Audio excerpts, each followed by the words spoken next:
हे दोस्तों नमस्कार, मेरा नाम है हिमांशु पाराशर। आप देख रहे हैं हिमांशु कोचिंग क्लासेस।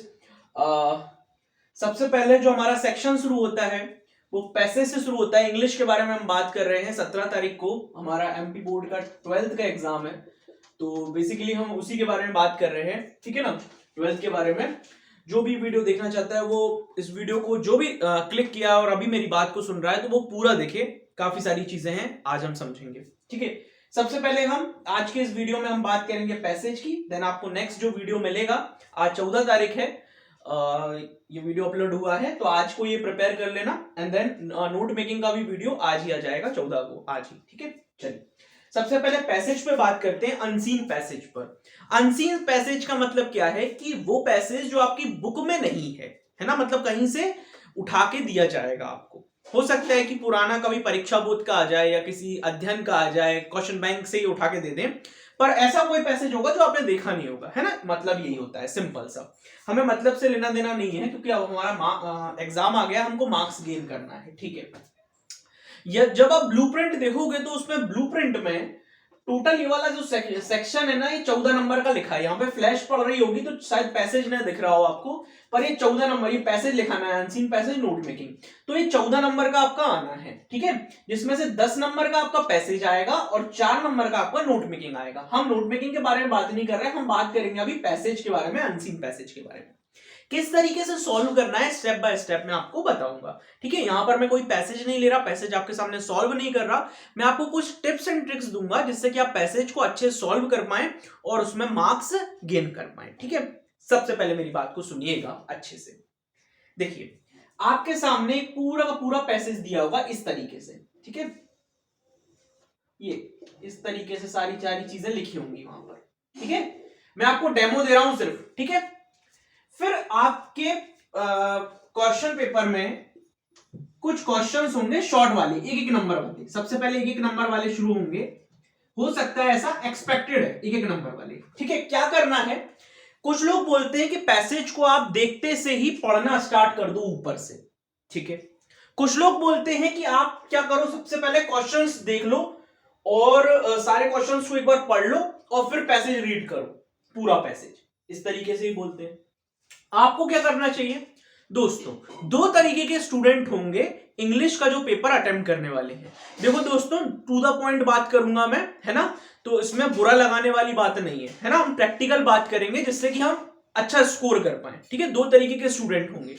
एक वह स्टूडेंट होंगे जो पैसेज को पढ़ के अच्छे से समझ पाएंगे, ट्रांसलेट कर पाएंगे, स्टोरी मेकिंग कर पाएंगे, समझ पाएंगे कि यार ये पैसेज कह क्या रहा है। ठीक है, जिसकी रीडिंग अच्छी होगी, जिसकी रीडिंग क्वालिटी अच्छी होगी, वो जल्दी से रीड करके समझ पाएगा। ठीक है, उसके लिए जो दो तरीके टीचर्स लोग बताते हैं वो सही है, नो डाउट। दूसरा स्टूडेंट वो होगा जिसको पढ़कर अंदाजा उतना नहीं लगा पाएगा, वो 20 से 30% अंदाजा लगा पाएगा, या तो फिर वो भी नहीं लगा पाएगा। ठीक है, ऐसे भी स्टूडेंट हैं। तो जो 20-30% अंदाजा लगा पाएंगे, और वैसे वीडियो सभी को देखना चाहिए, पर जो 20-30% अंदाजा लगा पाएंगे पढ़कर, उनके लिए ये बेसिकली मैं पैसेज के तरीके बता रहा हूं। ठीक है ना, बाकी लोग आप भी देख सकते हैं, ऐसा नहीं। क्या करना है आपको, देखो दोस्तों, यहां पे सबसे पहले आपको वो क्वेश्चन देखना है जो जिसमें आपको ऑप्शंस दिए हो। मान के चलो ए होगा या बी होगा या सी होगा या डी होगा, वो वाला, है ना। मान के चलो एक लाइन लिखी हुई है, उसमें पूछा ए बी सी डी क्या होगा, तो आपको क्या करना है, पहला क्वेश्चन पढ़ना है। आपको लग रहा है कि ये मिल जाएगा, आपको मतलब ऐसा होता है, कुछ क्वेश्चंस ऐसे होते हैं कि देखते से ही, क्वेश्चन को देखते से ही पता चल लग जाता है कि हाँ यार ये इसका आंसर मिल जाएगा। कोशिश तो हर बार ही करनी है। ठीक है, तो मैं आपको क्या बता रहा हूं, आपको क्या करना है, टाइम कैसे बचाना है, क्योंकि दोस्तों 3 घंटे का पेपर है। 3 घंटे के पेपर में इंग्लिश का जो पेपर होता है ना, मतलब आपको दिखेगा छोटा पेपर, पर पेपर होता है लेंदी, और आपको हर एक अटेम्प्ट करना है। देखो क्वेश्चन याद रखना, यदि इंग्लिश में आप फुल अटेम्प्ट नहीं कर रहे तो आप गलती कर रहे हो। ठीक है, तो पेपर को पूरा अटेम्प्ट करना है। इस पे मैं वीडियो बनाऊंगा, इन सब चीजों पे भी वीडियो आएगी मेरी, दिक्कत वाली बात नहीं है। बोर्ड पे ही हम डेडिकेटेड बात करेंगे, अभी हम पैसेज पे बात करते हैं। तो पैसेज को आपको सबसे पहले पहले क्वेश्चन को पढ़ना है। ठीक है, ये 3-4 ऐसे क्वेश्चन दिए होंगे आपके सामने। ठीक है, वो जितने भी क्वेश्चन थे 7 क्वेश्चन तक करीब करीब आ सकते हैं। तो ये पैसेज लिखा होगा पूरा आपका, तो आपको पहले पहला क्वेश्चन पढ़ना है, देन आपको रीड करना है। पहले क्वेश्चन को अच्छे से पढ़ लेना, याद रखना, क्वेश्चन को समझने की कोशिश करना है, याद रखना, है ना। फिर आपको ऊपर जाना है, ऊपर से पढ़ना स्टार्ट करना है। आपको पहले वाले का क्वेश्चन 1 2 3 लाइनों में मिल जाएगा। मतलब सोच रहे होंगे देखने वाले वीडियो कि यार ये तो ऐसी बातें कर रहे हैं। देखो दोस्तों क्या होता है कि जब जुलाई से हम पढ़ते हैं ना, तो ऐसा होता है कि हमको ना क्या रहता है कि अब तो मेरे को पूरा कवर करना है, मतलब मेरे को सब में क्या बनना है, परफेक्ट बनना है, सब में एक्स्ट्रा ऑर्डिनरी बनना है, ऐसा होता है ना।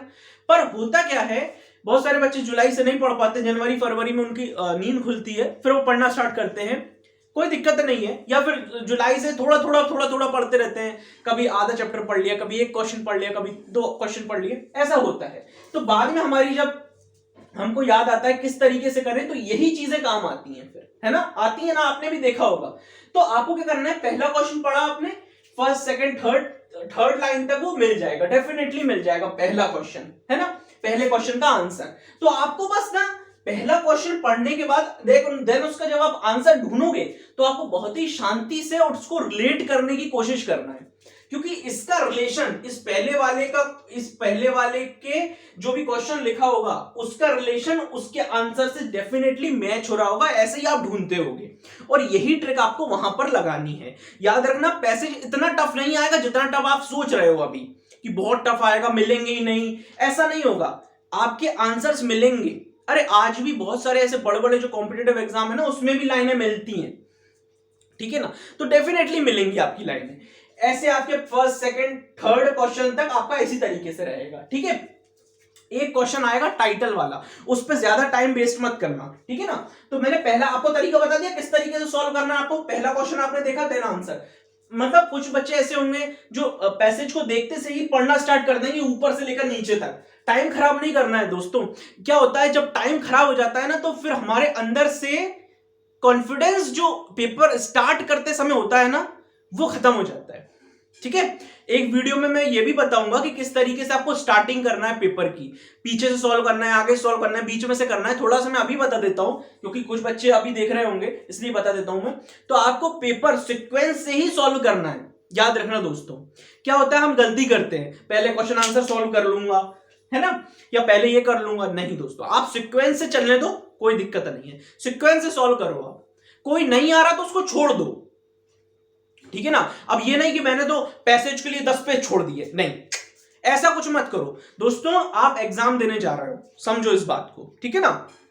बोलते हैं टीचर्स बोलते हैं कि आप ना जो आता है पहले वो करो, मैं नहीं बोलता ये वाली बात, ठीक है। आप एक एग्जाम के लिए जा रहे हो, आपको तो तैयार रहना है। ये कोई टाइम बाउंडेशन वाला एग्जाम थोड़ी है कि 20 मिनट में पूरा पेपर करना है। आपको वो चीजें करनी है जो इंपॉर्टेंट है। हम एक क्लास 12 का एग्जाम दे रहे हैं जिसमें हमको 100% अटेम्प्ट करना है, तो हम तो उसी अंदाजे से जा रहे हैं कि हमको तो पूरा पेपर करना ही करना है। समझ रहे हो आप मेरी बात को। तो पेपर आपको स्टार्टिंग से ही सॉल्व करना है, याद रखना, ठीक है।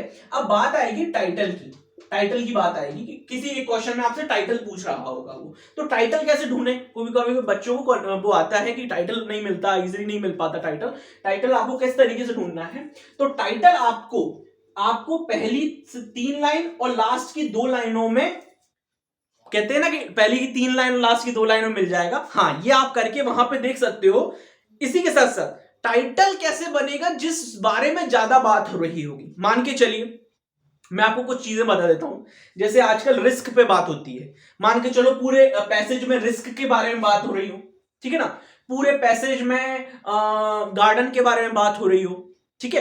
पूरे पैसेज में आपका करप्शन को लेके बात हो रही हो, अनएम्प्लॉयमेंट को लेके बात हो रही हो, या फिर कंपटीशन एग्जाम्स को लेके बात हो रही हो, तो आपको ना कैसे करना है, रीडिंग करना है। पहले शुरू की 3 लाइन पढ़ा, लास्ट की 2 लाइन पढ़ी, थोड़ा सा समझने की कोशिश करा। नहीं आ रहा समझ में तो आप रीड तो करोगे। जब आप पहला क्वेश्चन देखोगे, दूसरा क्वेश्चन ढूंढोगे, तीसरा क्वेश्चन ढूंढोगे, चौथा क्वेश्चन ढूंढोगे, 5वां क्वेश्चन कैसे ढूंढना है। पहला क्वेश्चन ढूंढा, देख लिया, आंसर नहीं मिल रहा, कोई दिक्कत नहीं, छोड़ दो। दूसरा क्वेश्चन देखो, दूसरे का मिल रहा है, लगा दो। तीसरे क्वेश्चन देखो, हाँ तीसरा भी मिल रहा है, लगा दो। चौथा नहीं मिला, 5वां नहीं मिला, कोई दिक्कत नहीं, कोई दिक्कत नहीं। मैं रियलिटी बता रहा हूं, कोई दिक्कत नहीं है। नहीं मिल रहा ना आपको, आप इसको छोड़ के आगे बढ़ जाओ। बस थोड़ी देर मेहनत जरूर करना, ये नहीं कि हिमांशु भैया ने कहा था वो पहला देखो, अगर नहीं मिल रहा आगे बढ़ जाओ। अरे नहीं भाई, 2 मिनट तो दोगे, 2 से 3 मिनट तो दोगे ना एक क्वेश्चन पे, उसको पढ़ोगे, रिलेट तो करोगे। मैंने क्या बोला, क्वेश्चन को पहले आपको पढ़ना है, देन आपको आंसर देखना है। दूसरा टाइटल किस तरीके से ढूंढना है, तीसरा क्वेश्चन किस तरीके से ढूंढना है, आपको पढ़ना है, पहले क्वेश्चन को समझना है, देन आपको उस पे जाना है, समझना है कि हाँ यार ये बैठ रहा है पूरी तरीके से। कुछ ऐसी मिस कंफ्यूजिंग लाइनिंग भी होंगी जो आपको थोड़ा सा क्या कैसे करेंगी, भटकाएंगी, डाइवर्सिफाई करेंगी। कैसे करेंगी समझो। मान के चलो यहां पे एक लाइन लिखी हुई है पर्टिकुलर, ठीक है ना। अब आपको वो मिल गई, पूरी मिल गई आपको, आपने तुरंत एकदम से एक्साइटेड होकर लिख डाली। मैं वही कह रहा हूं, वही गलती हो जाएगी सबसे बड़ी, वहीं आपका आता आता नंबर चला जाएगा। तो वहां पे कैसे डील करना है उसको, इस क्वेश्चन को, यहां पे जो क्वेश्चन लिखा होगा ना, इस क्वेश्चन को बहुत ध्यान से पढ़ना है और समझना है, समझने की यहां कोशिश करना है। यहां वो जो 20-30% वाले पूरा पैसेज नहीं समझ पाते, रीडिंग जिसकी अच्छी नहीं है, उसके लिए बोल रहा हूं आपको क्वेश्चन अच्छे से समझना पड़ेगा, ठीक है। और परेशान मत होना, यदि आंसर मिले ना तो परेशान मत होना, आगे बढ़ जाना, आगे बढ़ जाना। यदि मान के चलो एक आध ऐसा पैसेज आएगा, पेपर में ऐसा होता है, आपका पोएम वाला ऐसा पैसेज जरूर आएगा जो आपको मिल नहीं रहा होगी, उसके क्वेश्चन नहीं मिल रहे होंगे। मान के चलो उसमें यदि 5 क्वेश्चंस आए तो उसमें से एक क्वेश्चन मिलने के बाद आपके 4 क्वेश्चन मिल नहीं रहे होंगे, ऐसा भी होगा वहां पर ऐसा भी होगा। तो उस कंडीशन में घबराना नहीं है। यदि नहीं मिल रहा है तो आगे बढ़ गए, हम आगे कोई चीज हमको आ रही होगी उसको कर लेंगे, उसके लिए थोड़ी सी जगह छोड़ देंगे। जगह कितनी छोड़नी है, दूसरे के लिए, तीसरे के लिए, चौथे के लिए, पांचवे के लिए, इतनी तो जगह छोड़नी है, पूरा पेज थोड़ी छोड़ देना है उसके लिए। समझ रहे हो ना मेरी बात को। तो उतनी जगह छोड़ के हम आगे बढ़ जाएंगे। यदि टाइम मिलेगा तो वापस आएंगे, कुछ ना कुछ इसमें भी लिख के आएंगे, यदि नहीं मिल रहा होगा तो। क्योंकि दोस्त, ये मैं जमीनी स्तर वाली बात बता रहा हूं, क्योंकि जब हम एग्जाम में होते हैं तो बहुत सारी ऐसी चीजें होती हैं जो नहीं मिलती, तो वहां पे उस चीज को किस तरीके से टैकल करना है। बच्चे अपना टाइम बर्बाद कर देते हैं वहां पर, और ऐसा बहुत बार देखने को मिलता है कि इंग्लिश का पेपर छूट जाता है, पूरा नहीं हो पाता, छूट जाता है।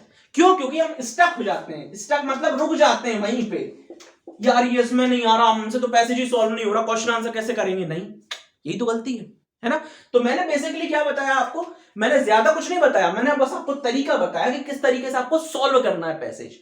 आपको कोई भी हो उसको अपना टाइम बर्बाद नहीं करना है ऊपर से लेकर नीचे तक रीड करने में, कोई फायदा नहीं है इस चीज का, कोई भी। क्योंकि बड़ा पैसेज है, रीडिंग जिसकी कमजोर है उसको समय लग जाएगा।